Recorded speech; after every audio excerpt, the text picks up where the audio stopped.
కోడి రామకృష్ణ గారి దర్శకత్వంలో రూపుదిద్దిన పెళ్లి పందిరి చిత్రానికి పాటల బాణీలన్నీ పూర్తి చేశారు వందే మాత్రం శ్రీనివాస్ గారు. సినిమాకి ప్రాణమైన ఒకే ఒక్క పాట బాణీ మిగిలిపోయింది. ఆ సన్నివేశానికి నిర్మాత దర్శకుల్ని మెప్పించే బాణీ కోసం 1 నెల రోజులు కష్టపడ్డారట. కష్టం ఫలించింది. సిరివెన్నెల గారి సాహిత్యానికి మంచి బాణీ దొరికింది. ఆ పాటే బాలు గారు గోపికా పూర్ణిమ ఆలపించిన ఈ ప్రకృతి గీతం. ఈ పాటని పాడడానికి వేదికపైకి ఆహ్వానిస్తున్నాము ఎస్పి బాలసుబ్రహ్మణ్యం గారిని, రమ్య బెహరాని.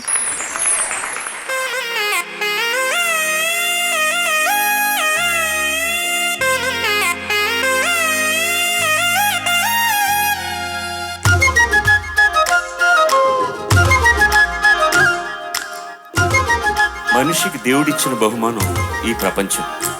నింగి, నేల, నీటి వరకు ఎన్నో ఎన్నో అందాలు చెక్కాడు. ఈ అందాలన్నీ చూడలేని నా కళ్ళు కూడా ఆయనే చెక్కాడుగా.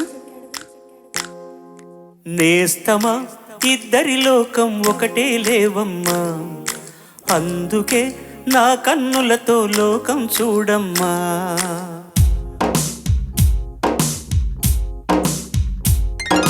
నేస్తమా ఇద్దరి లోకం ఒకటే లేవమ్మా, అందుకే నా కన్నులతో లోకం చూడమ్మా. ఈ గుండెలోన నీ ఊపిరుంటే, ఈ కళ్ళలోన నీ కలలు ఉంటే, ఊహల రెక్కల పైన ఊరేగే దారులు ఒకటి, చూపులు ఎవరివైనా చూపించే లోకం ఒకటే. నేస్తమా ఇద్దరి లోకం ఒకటే లేవమ్మా, అందుకే నా కన్నులతో లోకం చూడమ్మా.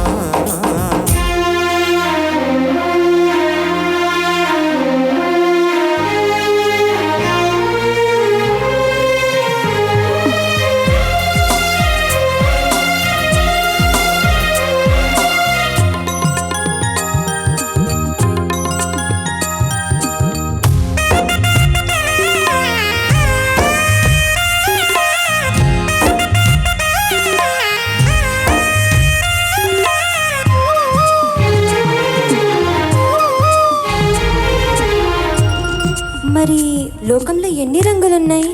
అవి ఎలా ఉంటాయి?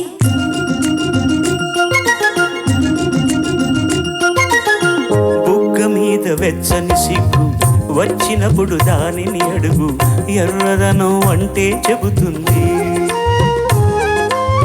పెదవి కొమ్మ పూసిన పువ్వు, అందమైన నీ చిరునవ్వు తెల్ల రంగు అంటా ఉంటుంది. నీలో నిలువున పులకలు రేగిన వేళ నువ్వే పచ్చని పైరువి అవుతావమ్మా.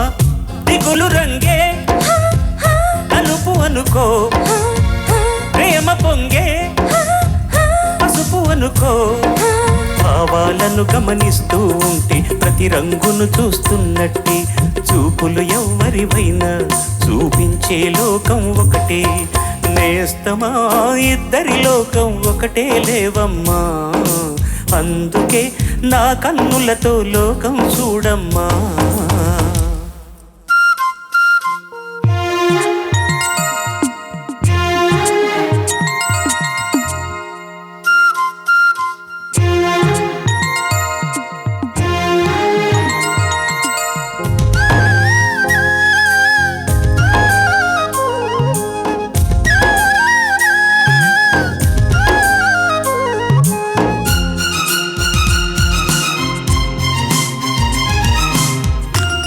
ఉదయం సాయంత్రం అంటారే, అవి ఎలా ఉంటాయి?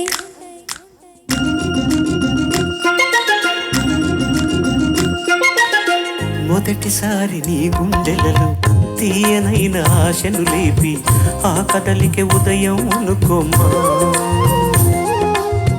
చూడలేని ఆవేదనతో కలత చెంది అలిశావంటే సాయంత్రం అయినట్టేనమ్మా. నీలో నవ్విన ఆశలు నా చెలివైతే, నేనై పలికిన పలుకులు నీకులుకైతే, పిలవు నీవే కవిని నేనే, కలువ నీవే శశిని నేనే. ఒక్క ఒకరి కోసం ఒకరం అనుకుంటూ జీవిస్తుంటే చూపులు ఎవ్వరివైనా చూపించే లోకం ఒకటే. నేస్తమా ఇద్దరి లోకం ఒకటే లేవమ్మా, అందుకే నా కన్నులతో లోకం చూడమ్మా. ఈ గుండెలోనా నీ ఊపిరుంటే, ఈ కళ్ళలో నీ కలలు ఉంటే, ఊహల రెక్కల పైన ఊరేగే దారులు ఒకటి, చూపులు ఎవ్వరివైనా చూపించే లోకం ఒకటి.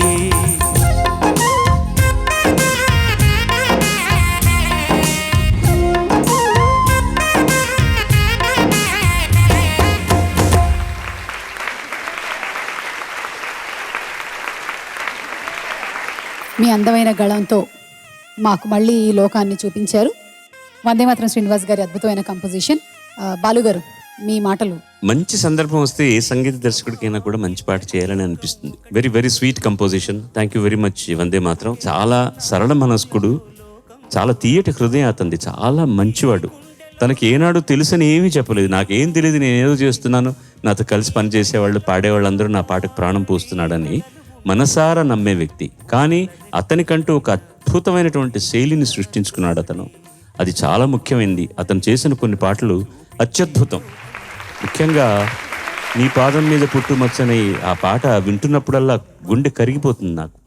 చాలా మంచి వ్యక్తి. కానీ ఒకటే ప్రాబ్లం, అతను ఫోన్లో మాట్లాడుతుంటే సార్ గుడ్ మార్నింగ్ అని చెప్పడానికి ఎంత టైం పడుతుందండి? మనకు 1.5 సెకండ్ పడుతుంది. అతను గుడ్ మార్నింగ్ చెప్పడానికి మాత్రం దాదాపు 25 సెకండ్లు పడుతుంది. కారణం చెప్పమంటారా? చిన్నప్పుడు ఊహ తెలియనప్పుడు ఈ ఎకో సర్క్యూట్ ఏదో ఒకటి చిన్నది ఉంటే మింగేశాడు దాన్ని. ఇప్పుడు నాకు ఫోన్ చేశాడు అనుకోండి, శ్రీనివాస్ చెప్పయ్యా అంటాను, బాలుగారు బాలుగారు బాలుగారు బాలుగారు బాలుగారు బాలుగారు ఒక పాట రెడీగా ఉందండి, ట్రాక్ ఎప్పుడు మీరు పాడతారు బాలుగారు బాలుగారు. ఈ బాలుగారు ఎక్కువతోనే సరిపోతుంది. రికార్డింగ్ చేస్తున్నప్పుడు కూడా అంతే. ఒక పల్లవి పాడిన తర్వాత శ్రీనివాస్ ఇది ఓకేనండి, బాలుగారు బాలుగారు బాలుగారు నేను చెప్పి ఎంత బాగుందండి ఈ పాట కాదు, ఒక చోట ఏదో తప్పు వచ్చింది ఆయన, ఇంకోసారి పాడు బాలుగారు బాలుగారు బాలుగారు, అదే ఆ సంగతులు మర్చిపోకండి మళ్ళీ పాడండి బాలుగారు బాలుగారు ఆ ఎక్కువ అట్టాగా ఓకే ఓకే బాలుగారు ఓకే ఓకే ఓకే ఓకే ఓరి నీ దుంపదగా ఈ ఎకో సిస్టమ్ ఎంతసేపు వస్తుందా అని తెలియదు. అంటే అంత చెప్తే కానీ కుదరదన్నమాట ఇవాళ. కానీ రాత్రి పగళ్ళు అనకుండా శ్రమపడి పనిచేస్తాడు. చాలా మంచి వ్యక్తి. అందుకనే నేను మనసు విప్పి మాట్లాడుతాను. ఎందుకంటే ఒక సభా మర్యాదను పాటించాలి చాలా చోట్ల. కానీ అతను నా తమ్ముడు లాంటి వాడు.